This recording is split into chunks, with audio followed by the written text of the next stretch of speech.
Hello my dear students, स्वागत है आप सबका आपके अपने YouTube platform study with dear Khan sir पर। प्यारे बच्चों, आज बात करेंगे हम लोग सूक्ष्म जीव हमारे शत्रु है या फिर मित्र है। ठीक है ना। ये सूक्ष्म जीव शत्रु हो सकते हैं या मित्र हो सकते हैं, क्या दोनों ही हो सकते हैं क्या? हाँ, दोनों ही हो सकते हैं। शत्रु भी हो सकते हैं और मित्र भी हो सकते हैं। शत्रु क्यों है और मित्र क्यों है, लेसन में आपको अच्छी तरह से ज्ञात हो जाएगा। ठीक है, तो चलिए आज लेसन नंबर 2 पे हम चर्चा करने जा रहे हैं। ठीक है ना। देखो बेटा, सूक्ष्म जीव मित्र एवं शत्रु, है ना। अध्याय 2। कौन सा अध्याय आपका? ये अध्याय 2 है। ठीक है। अच्छा, सारी चीजें आपने पहले लेक्चर में देख लिया होगा कि हम लोग सिर्फ की पॉइंट जो आपके एग्जाम के दृष्टिकोण से पॉइंट ऑफ एग्जाम या point of view for exam के नजरिए से अगर हम देखें तो वो चीज सबसे ज्यादा महत्वपूर्ण है ना। और उसी चीज को हम लोग लेके आ रहे हैं आपके लिए, है ना। यस, यानी कि कम समय में बेहतरीन तैयारी कैसे होती है वो चीज आपको यहाँ देखने को मिल जाएगी। ठीक है। यस,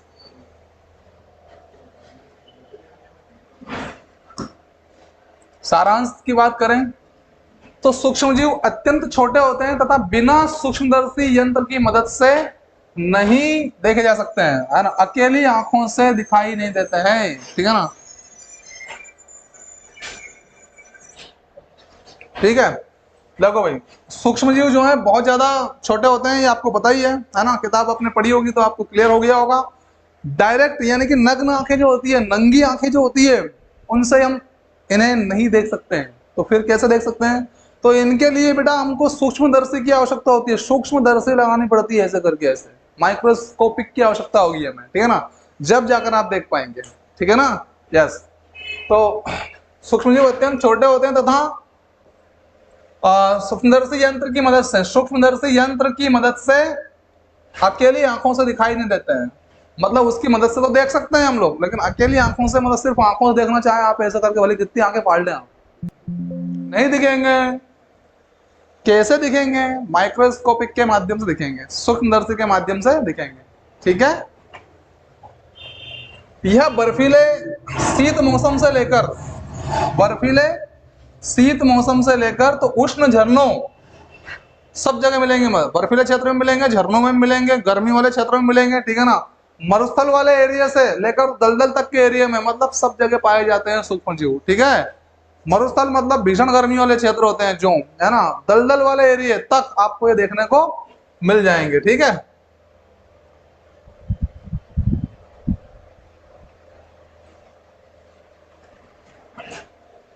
दलदल तक हर प्रकार के पर्यावरण में जीवित रह सकते हैं। मतलब चाहे ठंड का मौसम हो कि चाहे गर्मी का मौसम हो या कोई अन्य मौसम हो, चाहे बिल्कुल बर्फीला क्षेत्र हो, चाहे दलदल वाला एरिया हो, बिल्कुल, है ना, सब जगह ये सूक्ष्मजीव जीवित रह सकते हैं। मतलब अपने शरीर में ये क्या कर सकते हैं? अडॉप्टेशन कर सकते हैं, अनुकूलन कर सकते हैं, है ना। अपने आप को ये मौसम के हिसाब से अनुकूलित कर सकते हैं। ठीक है।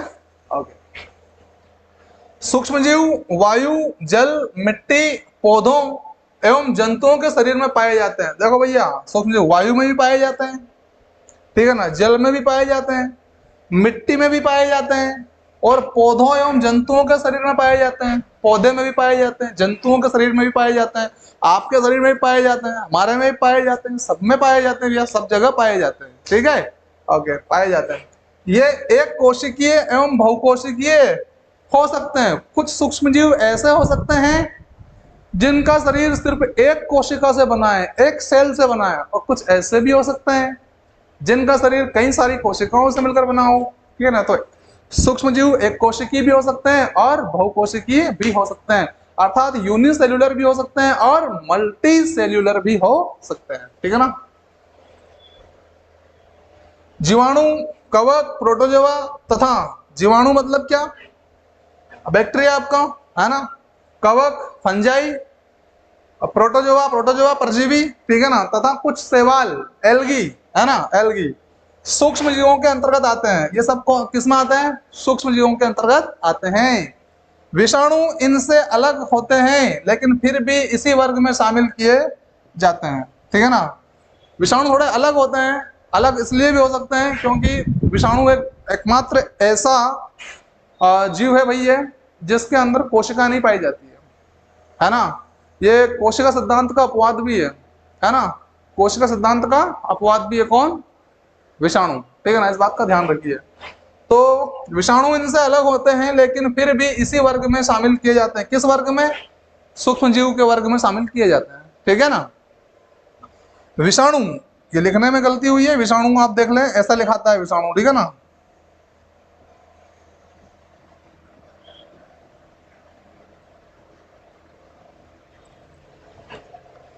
विषाणु केवल परपोषी जीवों जैसे जीवाणु, पादप अथवा जंतु में गुणन करते हैं भैया। जो विषाणु होते हैं ना, जो परपोषी जीव होते हैं, है ना, जो दूसरों से अपना भोजन प्राप्त करते हैं, है ना, उन जीवों जैसे जीवाणु हो गया, पादप है, पादप तो अपना भोजन स्वयं बनाते हैं, उनमें भी, अथवा जंतु में गुणन करते हैं। गुणन करते हैं मतलब क्या? सीधी सी बात है, विषाणु एक ऐसा जीव है कि अगर कोई जीवित चीज है, यानी कि आप है जैसे कि, या कोई पादप है, वो भी जीवित माना जाता है, तो यदि उसके संपर्क में वो रहेगा तो क्या करेगा? अपनी संख्या में वृद्धि करेगा, दोगुना तिगुना चौगुना, जितनी उसको वृद्धि करनी है, जितनी हो सकती है उससे उतनी वो वृद्धि गुणन करेगा। ठीक है ना। और अगर वो मृत जीवी किसी मृत वाले शरीर में बैठे, डेड बॉडी जो होती है, उस पर अगर वो बैठ गया तो वो वृद्धि नहीं। जैसे कि एक लकड़ी, सूखी लकड़ी हो गई, है ना, लोहे की कोई राड हो गई, तो वहां पर जीवाणु, विषाणु जो होता है ना, वो अपने आप को कैसा मानता है? मृत मानता है, मृत होता है, वो वृद्धि वहां पे नहीं कर सकता है। सिंपल। ठीक है ना। तो जीवित है, इसीलिए जो विषाणु है उसको निर्जीव और सजीव के बीच की कड़ी कहा जाता है। निर्जीव और सजीव के बीच की कड़ी कहा जाता है। ठीक है। विषाणु को बेटा, किसको? विषाणु को। कुछ सूक्ष्मजीव औषधि एवं अल्कोहल के वाणिज्यिक उत्पादन में उपयोगी होते हैं बेटा। देखो, कुछ ऐसे सूक्ष्मजीव भी है जिनके माध्यम से दवाइयां बनाई जाती है, औषधि बनाई जाती है। ठीक है ना। और अल्कोहल के वाणिज्यिक उत्पादन में, अल्कोहल शराब वगैरह बनती है, बनती है, बनती है, उनका व्यवसायिक रूप में जब इस्तेमाल किया जाता है तो उसमें सूक्ष्मजीव का उपयोग किया जाता है। सूक्ष्मजीवों के द्वारा अल्कोहल बनाया जाता है। ठीक है ना। यस, औषधियां बनाई जाती है। ठीक है।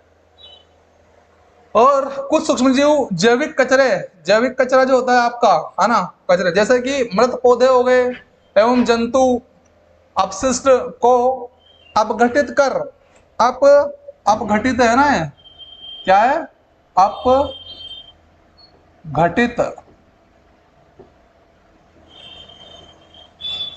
देखो, कुछ सूक्ष्मजीव कुछ सूक्ष्मजीव जैविक कचरे जैसे कि मृत पौधे हो गए एवं जंतुओं का जो अपशिष्ट होता है, जंतुओं द्वारा जो वेस्ट मटेरियल निकाला जाता है, वो को अपघटित कर, यानी कि छोटे छोटे टुकड़ों में तोड़कर, ठीक है ना, सरल पदार्थों में परिवर्तित कर देते हैं। सरल पदार्थों में परिवर्तित यानी कि कन्वर्ट कर देते हैं। ठीक है ना। तथा वातावरण को स्वच्छ बनाए रखते हैं। आपका जो वातावरण है, जैसे मैं उदाहरण के लिए बताता हूँ, जैसे किसी कोई गाय मर जाती है, कोई भैंस मर जाती है, तो उसको क्या बाहर फेंक देते हैं लोगों। अब बाहर फेंक देते हैं तो क्या होता है, फिर वहां पर सूक्ष्म जीव आते हैं, उनके पास बड़े बड़े जीव आते हैं, वो अपना खाना खा पी के चले जाते हैं, अलग बात है, लेकिन जो बच जाता है मटेरियल, वो उस पर सूक्ष्म जीव बैठेंगे और उसको सरल सरल टुकड़ों में, छोटे छोटे टुकड़ों में बांट देते हैं और उसको पूरा पर्यावरण में कन्वर्ट कर देते हैं, मतलब पर्यावरण में फैला देते हैं उस छोटे छोटे टुकड़े को, है ना। तो वहां पर जो वो मृत पशु पड़ा हुआ था, उसका सफाया कर दिया, कर दिया किसने? सूक्ष्म जीवों ने। तो आपका वो वहां पर जो गंध फैल रही थी, वो गंध खत्म हुई कि नहीं हुई? वो बदबू खत्म हुई कि नहीं हुई? हुई। तो इस प्रकार से ये लोग क्या करते हैं, सूक्ष्मजीव वातावरण को शुद्ध बनाते हैं। कौन सी प्रक्रिया द्वारा? अपघटन की प्रक्रिया द्वारा, है ना। ओके। प्रोटोजोआ अतिसार तथा मलेरिया जैसे रोग उत्पन्न करते हैं। प्रोटोजोआ जो होते हैं ना, परजीवी, सूक्ष्मजीवी है, परजीवी, है ना। तो वो जो होते हैं प्रोटोजोआ या परजीवी, ये अतिसार तथा मलेरिया जैसे रोग भी उत्पन्न करते हैं। ऐसा नहीं है अच्छा ही अच्छा ही है, बुराई भी बहुत है इनमें, हाँ, रोग भी लाते हैं ये लोग, है ना। कुछ सूक्ष्मजीव हमारे भोजन को विषाक्त कर देते हैं और कुछ सूक्ष्मजीव ऐसे भी है जो हमारे भोजन को जहरीला बना देते हैं, जैसे कि कवक, है ना। फफूंद आपने देखा होगा ना, फफूंद, फफूंद आपकी रोटी वगैरह में आती है कि नहीं आती है? आती है।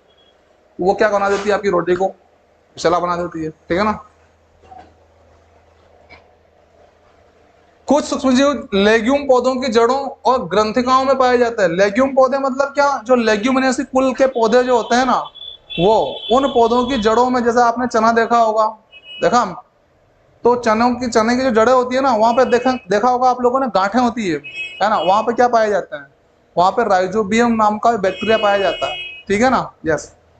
तो कुछ सूक्ष्मजीव लेग्यूम पौधों की जड़ों और ग्रंथिकाओं में, जो गांठें होती है ना, वही ग्रंथिकाओं में पाए जाते हैं, और ये वायुमंडलीय नाइट्रोजन को मिट्टी में स्थिरीकृत कर देते हैं। जो वायुमंडल की जो नाइट्रोजन है आपकी N2, उसको कहाँ पे, मिट्टी के अंदर स्थिर कर देते हैं, ताकि पौधा ग्रोथ कर सके। क्या कर सके, पौधा ग्रोथ कर सके, ठीक है। ओके। नाइट्रोजन को मिट्टी में स्थिरीकृत कर देते हैं, जिससे मिट्टी की उर्वरता में वृद्धि होती है। अब सीधी सी बात है, अगर मिट्टी में की उर्वरता में वृद्धि होगी तो पौधा जल्दी ग्रोथ करेगा, राइट। यस। तो समझ में आया, सूक्ष्म जीव जो है वो लाभदायक तो है ही सही, लेकिन कुछ मात्रा में या काफी मात्रा में हानि पहुंचा देते हैं, ठीक है।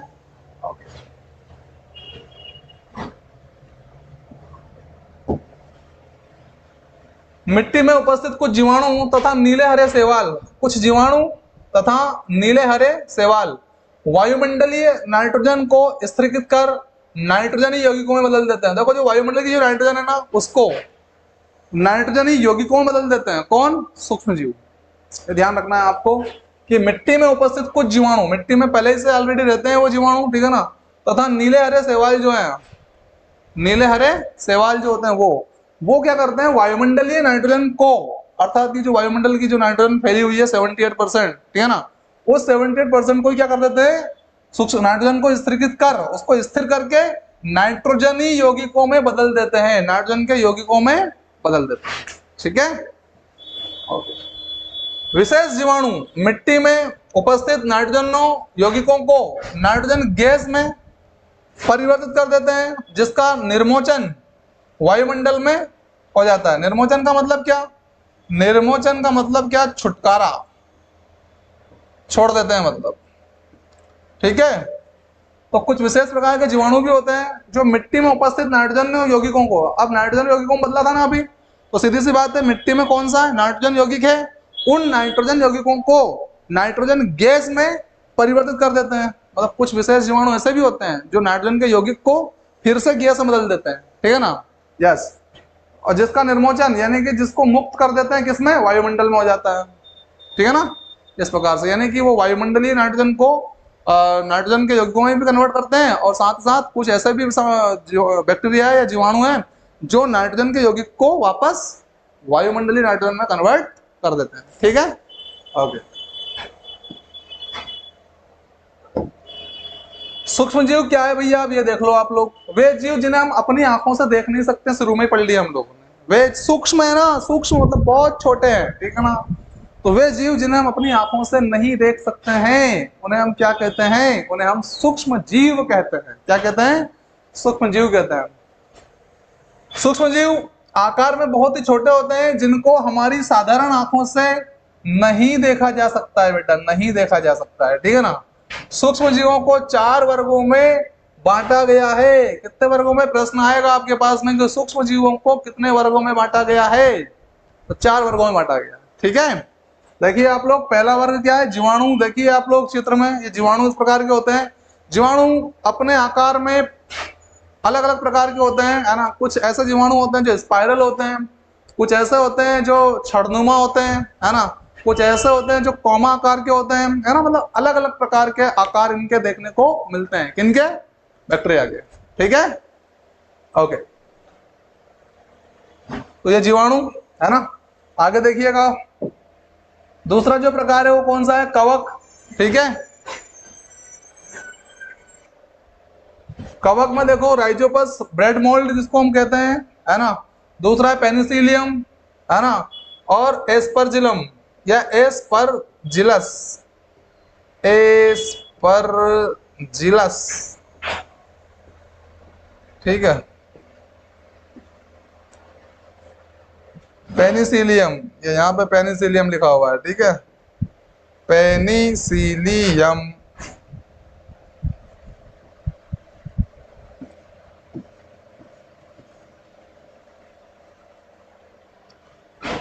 ये राइजोपस, ठीक है ना, क्या लिखा हुआ है, राइजोपस, राइजोपस,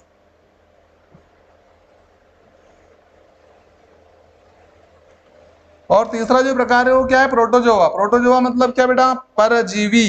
प्रोटोजोआ मतलब क्या, परजीवी। ठीक है ना, ये यहाँ पे दिखा रखा है आपको। ठीक है, तो ये तीसरा प्रकार होगा। कितने प्रकार के हैं, 4 प्रकार के। चौथा प्रकार आपको मालूम ही है, शैवाल। ठीक है, तो चौथे प्रकार में आप लिख लेना क्या, शैवाल। शैवाल, ठीक है, शैवाल। ये 4 प्रकार के होते हैं सूक्ष्म जीव। ठीक, ओके।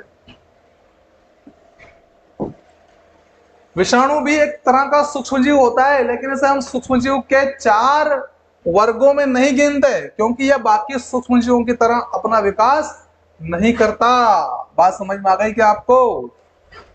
मतलब है तो ये सूक्ष्म जीव ही, लेकिन जो बाकी सूक्ष्म जीव जो होते हैं ना, उनकी तरह जैसे वो ग्रोथ कर लेते हैं तुरंत ही, ऐसा ये ग्रोथ नहीं कर पाता है। मैंने अभी बताया था आपको कि सजीवों के साथ अगर ये बैठेगा तो ग्रोथ कर पाएगा, और निर्जीवों के साथ अगर ये बैठ गया तो ये ग्रोथ कभी नहीं कर पाएगा। ठीक है ना, ये कारण है इसका। 4 वर्गों में नहीं गिनते, 4 वर्गों में इसको हम गिना गया, अभी नहीं गिने। ठीक है ना, क्योंकि यह बाकी सूक्ष्मजीवों की तरह अपना विकास नहीं करता।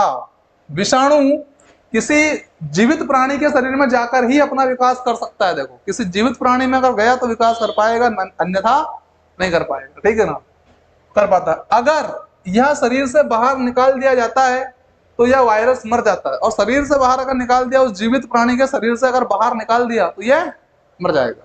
क्या हो जाएगा, क्या हो जाएगा, मर जाएगा। ठीक है, यस, वायरस मर जाता है। उदाहरण की अगर बात करें तो कोरोना वायरस, इस वायरस से बहुत बड़ी आबादी प्रभावित हुई थी। अरे भैया, बहुत बड़ी क्या, पूरी दुनिया ही प्रभावित हो गई थी, है ना। आपने भी देखा ही है खूब अच्छी तरह से, है ना, कितना भयंकर महामारी ये थी। ठीक है, तो चलो ठीक है, तो कोरोना वायरस हो गया उदाहरण के तौर पे। बात समझ में आ गई वायरस के मामले में। ठीक है, आगे बात करते हैं सूक्ष्म जीव मित्र के रूप में। भाई हमारे फ्रेंड्स कैसे हैं, ये किस तरह से हम इनको माने कि ये हमारे फ्रेंड है।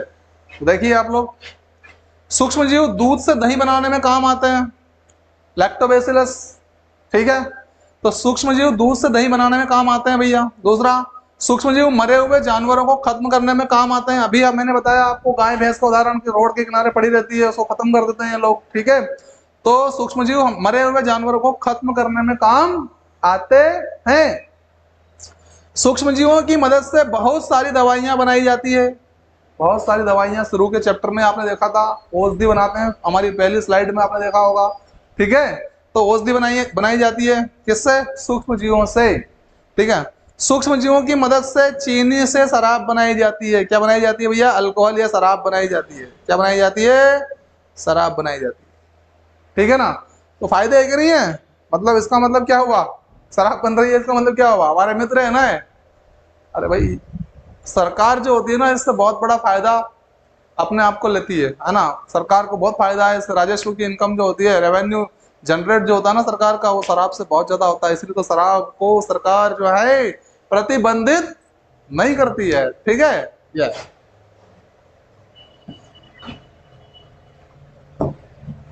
सूक्ष्म जीव मिट्टी की उर्वरता में वृद्धि करते हैं। किसमें वृद्धि करते हैं, उर्वरता में वृद्धि करते हैं, जिससे कि आपको फसल ज्यादा होती है, पैदावार बम्पर होती है। ठीक है ना, यस।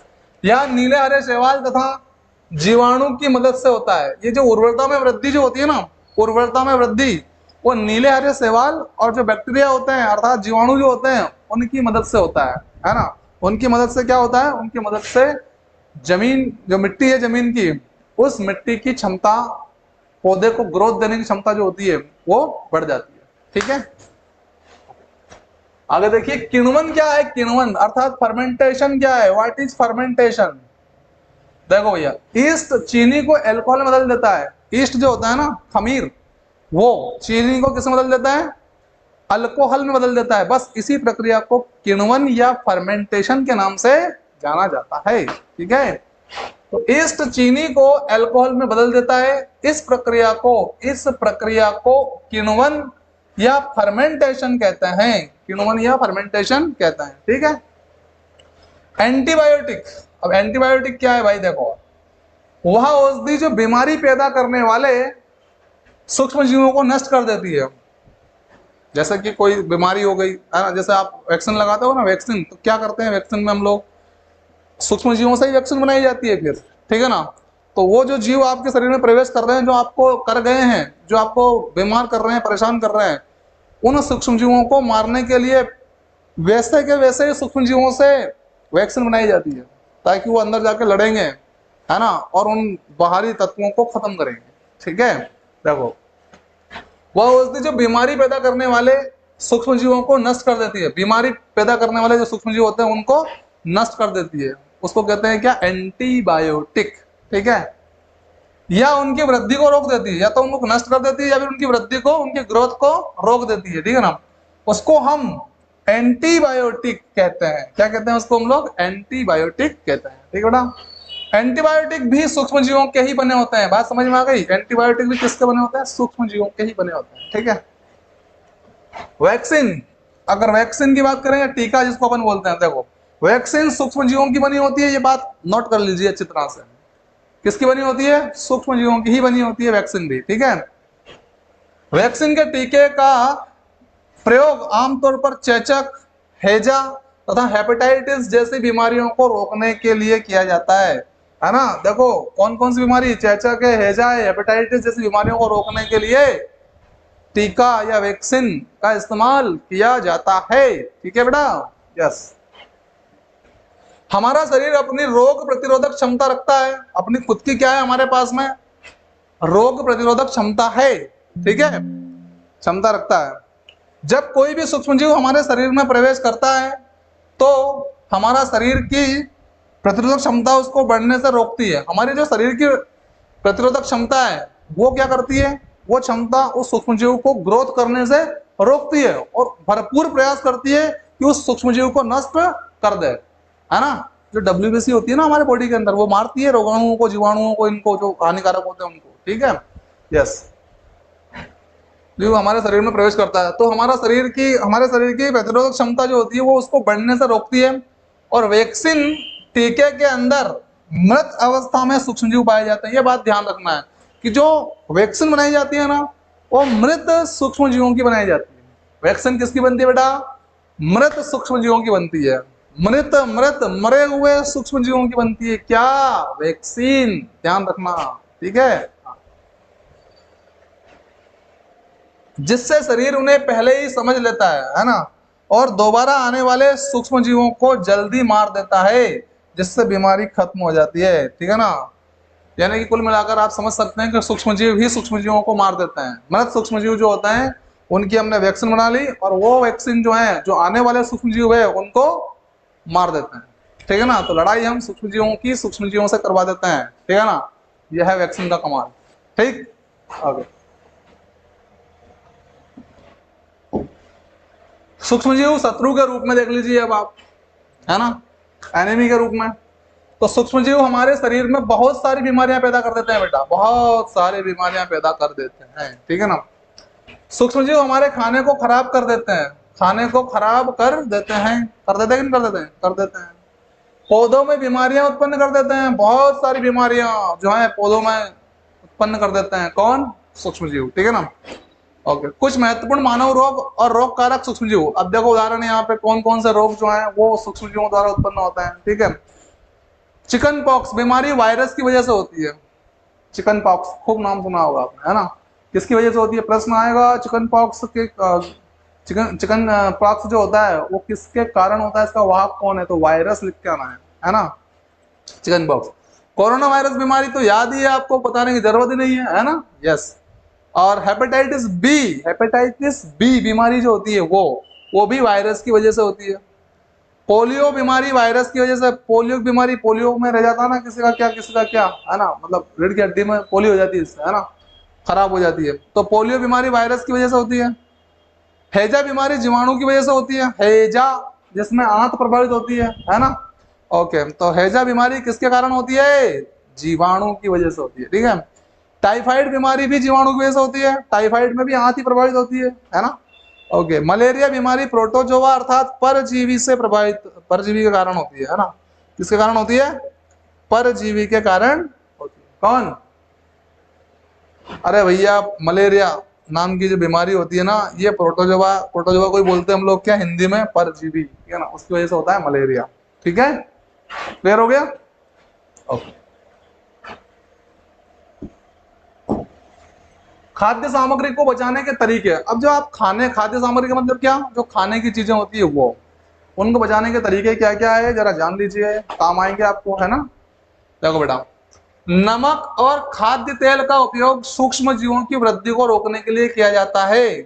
हम इसे अचार बनाने में इस्तेमाल करते हैं। याद है आपको, अचार बनाने में आप लोग क्या डालते हो, नमक डालते हो और तेल डालते हो, डालते हो, क्यों डालते हो, क्यों डालते हो, इसलिए डालते हैं सर कि जैसे ही वो सूक्ष्म जीव आएगा अचार पर अटैक करने के लिए, अचार को खाने के लिए, तो वो जैसे ही उसमें डुबकी लगाएगा और तेल और नमक मिलकर उसको वहीं रख लेंगे, खत्म तेल।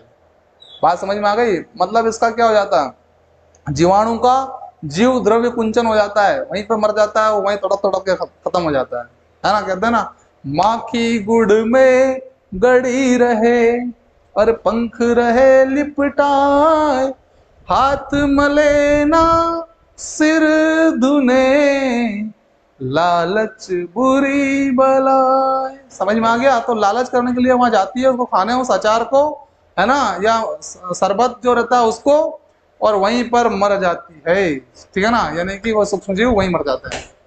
तो बड़ा काम करता है नमक और खाद्य तेल, ठीक है ना, सूक्ष्म जीव से खाद्य पदार्थों की रक्षा करने में, वृद्धि को रोकने के लिए किया जाता है, तथा इसे अचार बनाने में इस्तेमाल करते हैं। ठीक है, बात समझ में आ गई। अचार खराब लंबे समय तक इसलिए नहीं होता है क्योंकि वो जो नमक और खाद्य तेल जो हैं वो उन सूक्ष्म जीवों की वृद्धि को रोकता है और उनको वहीं मार भी देता है। ठीक है, ओके। नमक भोजन को लंबे समय तक सूक्ष्म जीवों के प्रभाव से सुरक्षित रख सकता है भैया। देखो, भोजन को लंबे समय तक, भोजन को भी लंबे समय तक सुरक्षित रख सकता है, किनसे, सूक्ष्म जीवों से। ठीक है, ओके। जैम, जेली तथा स्केस का परिरक्षण चीनी द्वारा किया जाता है। किसके द्वारा किया जाता है, चीनी द्वारा। अब चीनी भी क्या हो जाती है भैया, मतलब आपने देखा होगा कि जब चीनी घुल जाती है तो कैसी हो जाती है वो, अगर उसमें अगर आप ऐसे हाथ लगाओगे तो चिपकेगा, चिपकेगा। तो कहने का मतलब जैसे अब कोई सूक्ष्म जीव बैठेगा उस चीनी में, है ना, तो वो भी चिपक जाएगा वहीं की जगह। चिपक गया तो ग्रोथ कैसे करेगा, मरना ही है आखिरकार उसको, ठीक है ना। हाँ, चीनी द्वारा किया जाता है। चीनी के प्रयोग से खाद्य पदार्थ की नमी में कमी आ जाती है। अगर चीनी का प्रयोग करेंगे आप लोग तो खाद्य पदार्थ की में क्या आ जाएगी, नमी आ जाएगी, सॉरी, पदार्थ की नमी में कमी आ जाती है, ठीक है ना, नमी में कमी आ जाएगी, जो ह्यूमिडिटी है वो क्या हो जाएगी, कम हो जाएगी।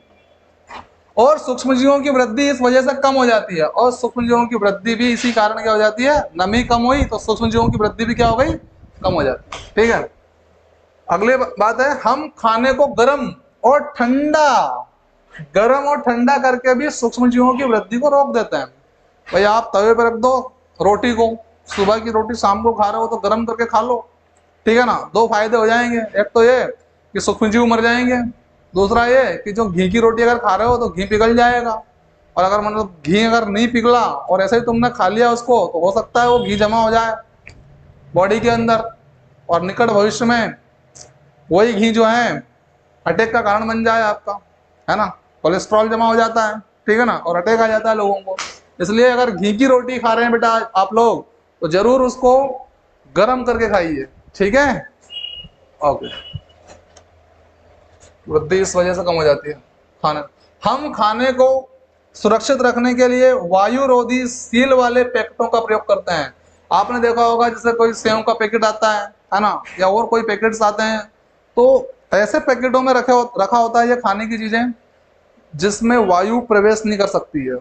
जब तक वो पैक रहता है तब तक उसमें वायु प्रवेश नहीं कर, क्योंकि सूक्ष्म जीव तो वायु में भी रहते हैं, तो अगर वायु प्रवेश कर जाएगी तो वो जो भी सामान है आपका उसको खराब कर देंगे। इसलिए वायु को रोकने वाले, वायु रोधी का मतलब क्या, वायु को रोकने वाले जो पैकेट होते हैं उन पैकेटों में ही खाद्य पदार्थों को रखा जाता है ताकि वो सुरक्षित रह सके। ठीक बेटा, ओके ओके।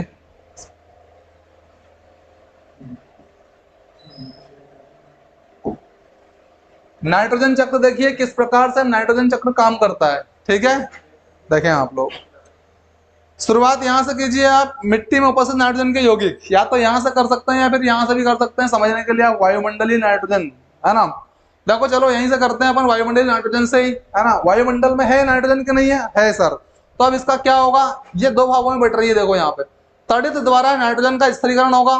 तड़ित जो बिजली होती है ना, उसके द्वारा नाइट्रोजन का स्थिरीकरण होगा और क्या हो जाएगा, मिट्टी में उपस्थित नाइट्रोजन के यौगिक, मिट्टी में उपस्थित हो जाएंगे नाइट्रोजन के यौगिक इसके माध्यम से। एक तो तरीका तड़ित के द्वारा हो जाएगा और दूसरा तरीका क्या है, दूसरा तरीका है वायुमंडलीय नाइट्रोजन का जीवाणु एवं नीले हरे शैवाल द्वारा स्थिरीकरण। एक तो तड़ित द्वारा स्थिरीकरण हो गया और दूसरा किसके द्वारा, बैक्टीरिया के द्वारा और नीले हरे शैवाल जो होते हैं उनके द्वारा भी। अभी पढ़ा आप लोगों ने पीछे कि मिट्टी का क्या, मिट्टी में जो है नाइट्रोजन का क्या हो जाएगा, स्थिरीकरण हो जाएगा। वहां पर ले जाएंगे कौन, जो जीवाणु है वो और नीले हरे शैवाल है वो, किसको ले जाएंगे, नाइट्रोजन को। कहाँ पे, मिट्टी में स्थिर कर देंगे वहां पर जाके, ताकि पौधा ग्रोथ कर सके, मिट्टी की उर्वरा क्षमता बढ़ सके। ठीक है। दूसरा फिर क्या होगा, जीवाणु द्वारा स्थिर नाइट्रोजन को नाइट्रोजन यौगिकों में परिवर्तित करना। जो नाइट्रोजन के यौगिक है, नाइट्रोजन को नाइट्रोजन यौगिकों में कन्वर्ट करते हैं कौन, जीवाणु द्वारा, है ना। तो जीवाणु द्वारा स्थिर नाइट्रोजन को, जो स्थिर नाइट्रोजन है ना, उसको, उस नाइट्रोजन को नाइट्रोजनी यौगिकों में परिवर्तित करना। और फिर ये नाइट्रोजन यौगिक जो होता है ये कहाँ पहुंच जाता है, मिट्टी में। तो मिट्टी में उपस्थित नाइट्रोजन के यौगिक है। अब यहाँ पे क्या हो गया, मिट्टी में उपस्थित नाइट्रोजन का यौगिक। ठीक है, ओके। फिर इसके दो भागों में पौधों द्वारा अवशोषण हो जाता है। इस नाइट्रोजन का यौगिक जो है, उस नाइट्रोजन के यौगिक को कौन, पौधों की जो जड़ें होती है वो खींच लेती है। तो पौधों द्वारा अवशोषण हो जाता है एक तो ये। दूसरा फिर यहाँ से जंतुओं और पौधों को खाना मिल जाता है। पौधों को खाते हैं कि नहीं खाते हैं, जंतु खाते हैं। तो ये नाइट्रोजन चक्र में आगे बढ़ेंगे तो जंतुओं द्वारा पौधों को खाना, या पौधे को कौन खा गए, जंतु खा गए। फिर इसके बाद उत्सर्जन एवं जीवों की मृत्यु द्वारा उत्पन्न नाइट्रोजन अपशिष्ट। भाई ये जंतु मरेंगे नहीं मरेंगे, दो तरह से। एक तो जंतु उत्सर्जन करेंगे तो नाइट्रोजन निकलेगा, ठीक है ना। दूसरा वो मर जाएंगे तब जो बैक्टीरिया होते हैं वो क्या करेंगे, उनके शरीर का अपघटन करेंगे और फिर से नाइट्रोजन बन जाएगी। ठीक है ना, इस तरह से। तो उत्सर्जन एवं जीवों की मृत्यु द्वारा उत्पन्न नाइट्रोजन अपशिष्ट फिर आपके वायुमंडल में पहुंच जाएगी। कैसे पहुंचेगी, है ना। तो देखो मिट्टी में उपस्थित नाइट्रोजन के यौगिक, एक तो प्रोसेस इधर की समझ में आ गई आपको, एक तो इधर गया है और दूसरा ये इधर है ना। अब देखो जीवाणु द्वारा नाइट्रोजन यौगिकों का गैसीय नाइट्रोजन में परिवर्तन। वापस जीवाणु ने क्या कर दिया, वो जो मिट्टी में जो थी नाइट्रोजन के यौगिक, उन नाइट्रोजन के यौगिकों को वापस जीवाणु ने क्या कर दिया, गैस में कन्वर्ट कर दिया और फिर से ये हो गई वायुमंडलीय नाइट्रोजन बन गई है वापस। ठीक है ना। तो ये प्रोसेस होती है वायुमंडलीय नाइट्रोजन के साथ कि वो नाइट्रोजन के यौगिक बना देते हैं वो जीवाणु, या तो जीवाणु द्वारा या नीलहरी शैवाल द्वारा या फिर तड़ित के द्वारा। ठीक है ना, ये हो जाता है। फिर से वही प्रोसेस कि मिट्टी में फिर जीवाणु रहेंगे ही सही और वो जीवाणु वापस वायुमंडलीय नाइट्रोजन में कन्वर्ट कर देंगे किसको, नाइट्रोजन गैस को, नाइट्रोजन के यौगिक को। ठीक है, चित्र क्लियर हो गया आपको, अच्छी तरह से समझ लेना। ये लिखा रहा है यहाँ पे वायुमंडलीय नाइट्रोजन, फिर लिखा रहा है इस वाले तीर के आगे तड़ित द्वारा नाइट्रोजन स्थिरीकरण। ठीक है, और इधर लिखा हुआ है वायुमंडलीय नाइट्रोजन का जीवाणु एवं नीले हरे शैवाल द्वारा स्थिरीकरण। ठीक है, फिर लिखा हुआ है जीवाणु द्वारा स्थिर नाइट्रोजन को नाइट्रोजनी यौगिकों में परिवर्तित करना। ठीक है, फिर यहाँ लिखा है मिट्टी में उपस्थित नाइट्रोजन के यौगिक, है ना। आपके जो किताब है आपकी, उस किताब में क्लियर लिखा हुआ है, चित्र बना हुआ है चित्र। ठीक है ना। पौधों द्वारा अवशोषण, ठीक है ना। फिर जंतुओं द्वारा पौधे को खाना और फिर उसके बाद उत्सर्जन एवं जीवों की मृत्यु द्वारा उत्पन्न नाइट्रोजन अपशिष्ट। और फिर यही नाइट्रोजन का जो अपशिष्ट होता है वो कंप्लीटली यहाँ से मिट्टी में मिल जाता है और मिट्टी से फिर वापस से जो बैक्टीरिया होते हैं आपके, वो बैक्टीरिया क्या कर देते हैं, इस नाइट्रोजन के यौगिक को नाइट्रोजन गैस में कन्वर्ट कर देते हैं। ठीक है, ओके। तो ये हो गया आपका कंप्लीट नाइट्रोजन चक्र। अभ्यास में देखिए आप लोग, रिक्त स्थान भरना है आपको। सूक्ष्म जीवों को की सहायता से देखा जा सकता है, तो सबको मालूम है सूक्ष्मदर्शी के माध्यम से देख सकते हैं हम, सूक्ष्मदर्शी के माध्यम से देख सकते हैं बेटा।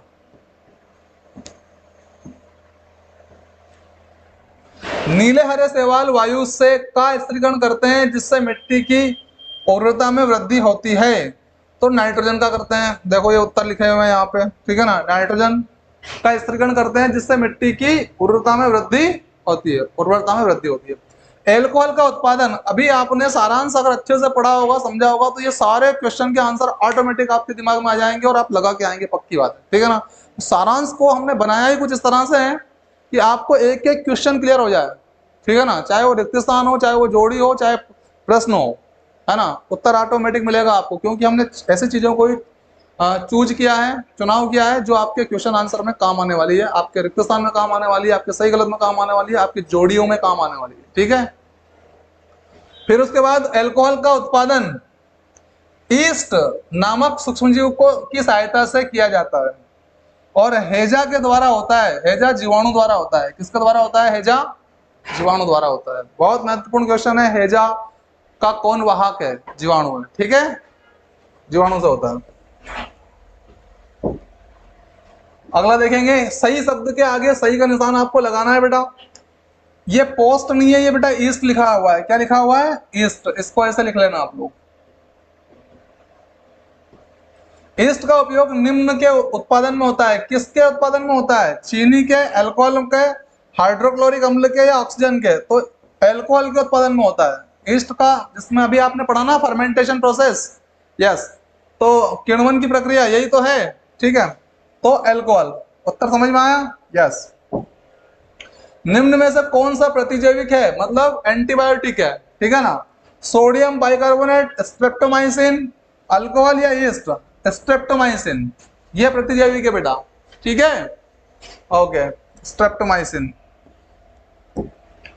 मलेरिया परजीवी का वाहक है मादा एनाफिलिस मच्छर। ठीक है, कॉकरोच, घरेलू मक्खी या फिर बी मधुमक्खी? ना, मादा एनाफिलिस मच्छर सही आंसर है आपका।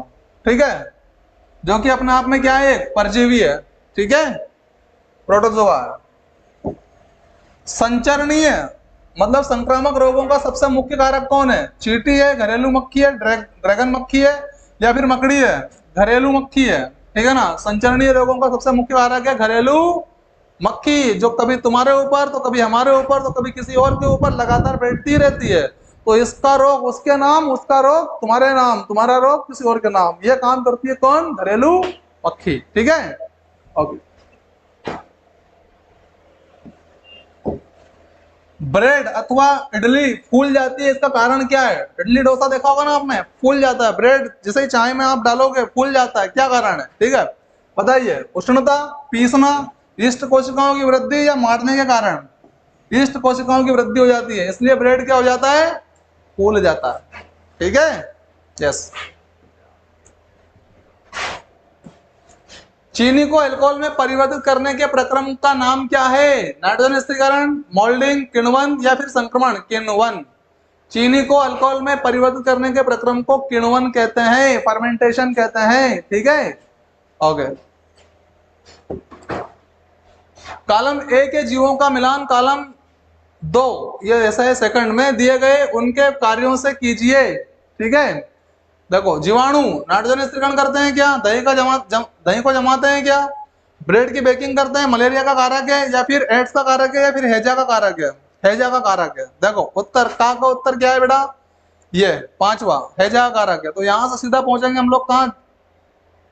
यहाँ पे। ठीक है, फिर राइजोबियम की बात करते हैं। तो राइजोबियम दही का जमना, नाइट्रोजन स्थिरीकरण, ब्रेड की बेकिंग, मलेरिया का वाहक, एड्स का कारक, है ना। तो देखो आप लोग, खा का फर्स्ट है, नाइट्रोजन स्थिरीकरण करते हैं, तो ये इधर आ जाएगा। नाइट्रोजन का क्या करते हैं? स्थिरीकरण करते हैं। कौन? राइजोबियम। लैक्टोबैसिलस अभी बताया था मैंने आपको लेसन के अंदर, दही का जमना इसका कारण होता है। लैक्टोबैसिलस नामक जीवाणु क्या करते हैं? दूध को दही में जमाने में सहायता करते हैं। ठीक है ना, तो लैक्टोबैसिलस का हो जाएगा दही का जमना। ठीक है, देखो गा का तो कौन सा है? लैक्टोबैसिलस, दही का जमना सेकंड, ये सेकंड है। ठीक है, और ईस्ट, ये पोस्ट लिखा हुआ है, पोस्ट नहीं है, ये ईस्ट है ना। घा का तीसरा, ब्रेड की बेकिंग, ब्रेड की बेकिंग के लिए रिस्पॉन्सिबल है। एक प्रोटोजोआ जो है क्या है? हैजा का कारक है कि एड्स का है कि मलेरिया का है? मलेरिया का है। किसका है? मलेरिया का है। ठीक है, एक प्रोटोजोआ है मलेरिया का। देखो इसका ये, ठीक है ना। और एक विषाणु, ये एड्स का कारण है बेटा। एक विषाणु किसका कारक है? एड्स का कारक है। ठीक है, क्लियर हो गया? ठीक है, यहां मिला सकते हैं आप लोग आपके आंसर। ओके,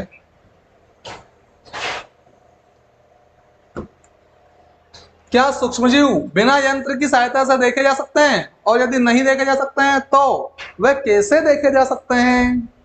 सर सूक्ष्मदर्शी के द्वारा देखे जा सकते हैं, है ना। नहीं देखे जा सकते हैं, पहली बात तो यह है। क्या सूक्ष्मजीव बिना यंत्र की सहायता से देखे जा सकते हैं? तो नहीं देखे जा सकते हैं।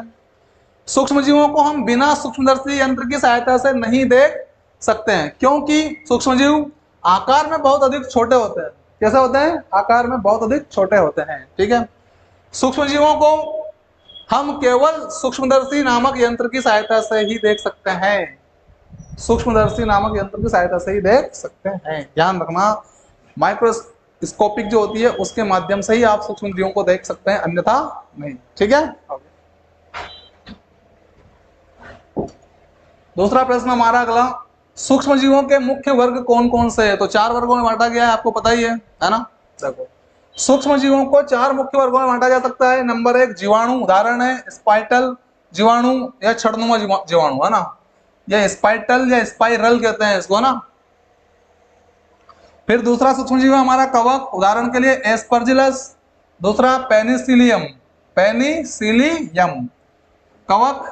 तीसरा प्रोटोजोआ, प्रोटोजोआ में लेंगे हम अमीबा और पैरामीशियम, है ना, प्लाज्मोडियम वगैरह वगैरह, ठीक है ना। प्रोटोजोआ हो गया। फिर आती है सेवाल, तो सेवाल में क्लेमाइडोमोनास, क्लेमाइडोमोनास और स्पाइरोगाइस या स्पाइरोगाइरा। तो ये 4 वर्ग है भैया सूक्ष्मजीवों के, है ना। बहुत महत्वपूर्ण है, यहाँ से प्रश्न आपका बनता ही बनता है। कोई भी एक प्रश्न आ सकता है यहाँ से, भाई बताइए निम्नलिखित में से कौन एक जीवाणु का प्रकार है ना, निम्नलिखित में से कौन एक कवक का प्रकार है। तो ये नाम आपको याद कर लेने हैं भाई, आपको टॉप करना है, एट में टॉप करना है, और टॉप के साथ साथ NMMS एग्जाम आपको निकालना है। NMMS एग्जाम आपको निकालना है, ताकि 1000 रुपए महीने के हिसाब से 12 महीने के 12,000 रुपए कि आप अर्निंग भी कर सके, पढ़ाई के साथ साथ अर्निंग भी कर सके। तो ये जरूर अपने दोस्तों को बताएं आप लोग कि भैया एक NMS एग्जाम है। कौन सा एग्जाम है? NMMS एग्जाम है, नेशनल मींस का मेरिट स्कॉलरशिप योजना है भारत सरकार की, जिसमें हमें 12,000 रुपए मिलते हैं 1 साल के, और 9वीं से मिलना चालू हो जाते हैं। पेपर दोगे 9वीं से मिलना चालू हो जाएगा, ठीक है बेटा। ओके, आगे देखिए, वायुमंडलीय नाइट्रोजन का मिट्टी में स्थिरीकरण करने वाले सूक्ष्मजीवों के नाम लिखिए। तो देखो बेटा, राइजोबियम नाम का है जीवाणु, है ना। मिट्टी में उपस्थित जीवाणु एवं नीले हरे शैवाल। एक तो राइजोबियम नाम का जीवाणु, वो मिट्टी में उपस्थित जीवाणु एवं नीले हरे शैवाल वायुमंडलीय नाइट्रोजन को स्थिरीकरण मिट्टी में कर सकते हैं। मतलब नीले हरे शैवाल भी और राइजोबियम नामक जीवाणु जो होते हैं वो क्या कर सकते हैं? मिट्टी में नाइट्रोजन का स्थिरीकरण कर सकते हैं। मिट्टी में नाइट्रोजन को एक जगह स्थिर कर सकते हैं, स्थिर कर सकते हैं, ताकि मिट्टी की उर्वरा क्षमता बढ़ सके, ठीक है। यस, अभ्यास की बात करते हैं। अगला प्रश्न हमारा, हमारे जीवन में उपयोगी सूक्ष्मजीवों के बारे में 10 पंक्तियां लिखनी है बेटा। कितनी? 10। ये कैसे उपयोगी है ये देखो। जीवाणु का इस्तेमाल ब्रेड, दही एवं केक आदि बनाने में किया जाता है। ब्रेड बनाने में होता है, दही बनाने में, है ना। केक जो आप रोज हैप्पी बर्थडे टू यू ऐसा करते हो, आप किसी ना किसी दोस्त का रोज आता ही रहता है बर्थडे, है ना। तो वो केक बनाने में भी सूक्ष्मजीवों का इस्तेमाल किया जाता है प्यारे बच्चों, ठीक है। ये किण्वन अथवा फर्मेंटेशन में सहायक होते हैं। किण्वन क्या होता है, ये भी पढ़ा आप लोगों ने, है ना। वही किण्वन ही क्या है, फर्मेंटेशन है, ठीक है। ये अल्कोहल, शराब और एसिटिक एसिड बनाने में भी सहायक होते हैं, ठीक है ना। और साथ ही साथ ये मनुष्यों तथा जंतुओं को बीमारियों से बचाने में भी उपयोगी है। क्यों? क्योंकि औषधि बनाई जाती है इनसे, है ना, इसलिए मनुष्यों को बचाने में भी सक्षम होते हैं ये, ठीक है। टीका बनाया जाता है इनसे, वैक्सीन बनाई जाती है इनसे। पर्यावरण को स्वच्छ एवं संतुलित रखने में भी इनका इस्तेमाल किया जाता है। बताया था मैंने, वो सड़े गले पेड़ पौधे, मृत जीव जंतु, उनको सबको खात्मा कर देते हैं ये, और आपके पर्यावरण को स्वच्छ और सुंदर बनाने में इनकी भूमिका होती है, ठीक है। जीवाणुओं का प्रयोग औषधि दवा बनाने में किया जाता है, औषधि या दवा बनाने में किया जाता है, ठीक है ना। ये है ये, ठीक है ना। ये कृषि में मृदा की उर्वरता में वृद्धि करने में भी सहायक होते हैं। पढ़ते ही आ रहे हैं सर, पाठ तो ऐसे ही पढ़ते पढ़ते याद हो जाता होगा आपको, है ना, क्योंकि एक ही चीज को कई बार दोहराया जाता है, कई बार दोहराया जाता है, ठीक है ना। यस, टीका बनाने में भी इनका उपयोग होता है। क्या बनाने में? टीका बनाने में भी इनका उपयोग होता है। ठीक है। दूसरा, अचार, पनीर तथा अन्य खाद्य पदार्थों के उत्पादन में भी ये सहायक होते हैं, अचार बनाने में और दूसरे खाद्य पदार्थ जो होते हैं, है ना, उनको बनाने में भी इनका इस्तेमाल किया जाता है। अचार, पनीर तथा अन्य खाद्य पदार्थों के उत्पादन में भी इनका इस्तेमाल किया जाता है। ठीक है। ये पेड़ पौधों को रोगों से बचाने के लिए भी उपयोगी है, उनके लिए भी दवाई बनती है, रोगों से बचाने के लिए, पेड़ पौधों को रोगों से बचाने के लिए भी उपयोगी है, क्योंकि उनको बचाने के लिए भी दवाई इनके माध्यम से बनाई जाती है। ठीक है। ओके।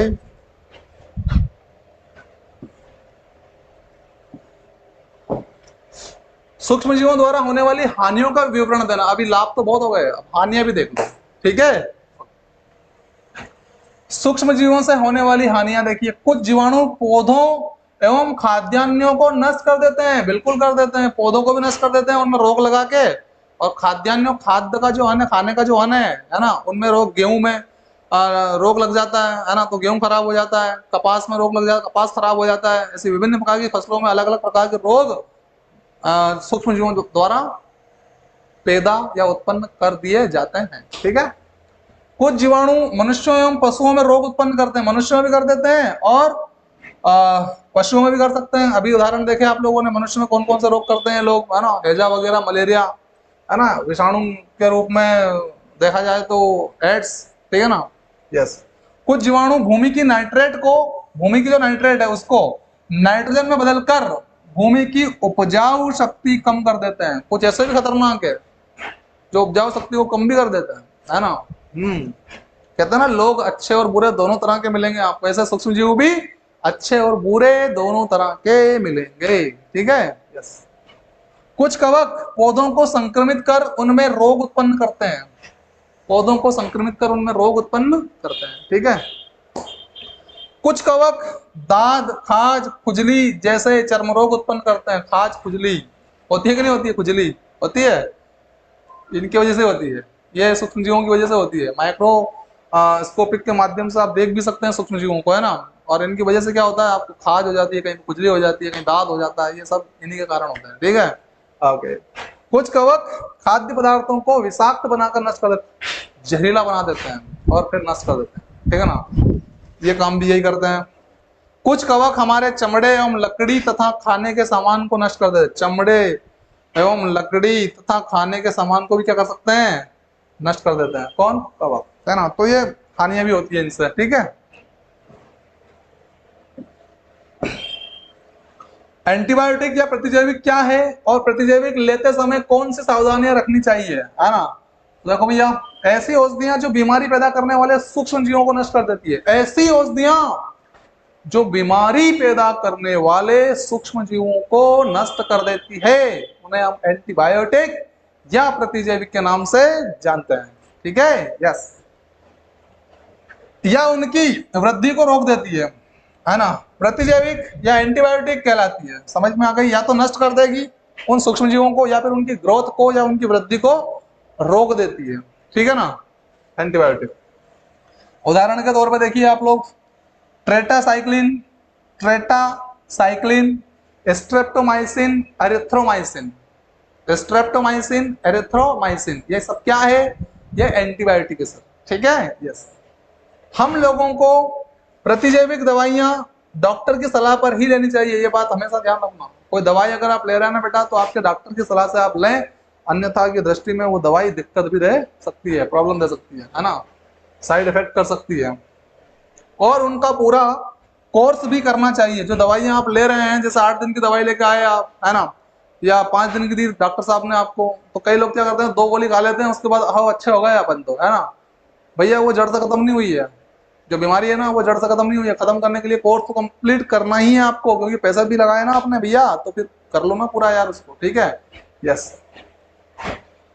कोर्स भी पूरा करना चाहिए, अन्यथा अगली बार आवश्यकता पड़ने पर प्रतिजैविक दवाइयां उतनी असरदार नहीं होगी भैया, ये भी ध्यान रखना। अगली बार फिर आपने फिर बीमार हो गया, कुछ और हो गया, और फिर आपने एंटीबायोटिक ली, तो वो एंटीबायोटिक इतनी असरदार नहीं होगी आपने, क्योंकि पिछली बार उनका सदुपयोग आपने नहीं किया। ठीक है ना, सही तरह से। यस। तो ये ध्यान रखिए, डॉक्टर की सलाह से लीजिएगा एंटीबायोटिक को और पूरा कोर्स कंप्लीट कीजिएगा, अन्यथा की दृष्टि में वो एंटीबायोटिक जब दूसरी बार आप लेंगे तो वो इतना उपयोगी नहीं रहेगी आपके लिए, ठीक है ना, इसलिए ध्यान रखिए। ओके, और इसका विशेष रूप से ध्यान रखें, लाइक का, शेयर का एंड सब्सक्राइब का, ठीक है ना। लाइक शेयर एंड सब्सक्राइब आपकी जिम्मेदारी है, ठीक है ना, पढ़ाना मेरी जिम्मेदारी है। बने रहिए हमारे साथ, मिलेंगे हम अगले एपिसोड में आपके साथ और करेंगे वापस एक नए लेसन पर काम। Thank you, take care.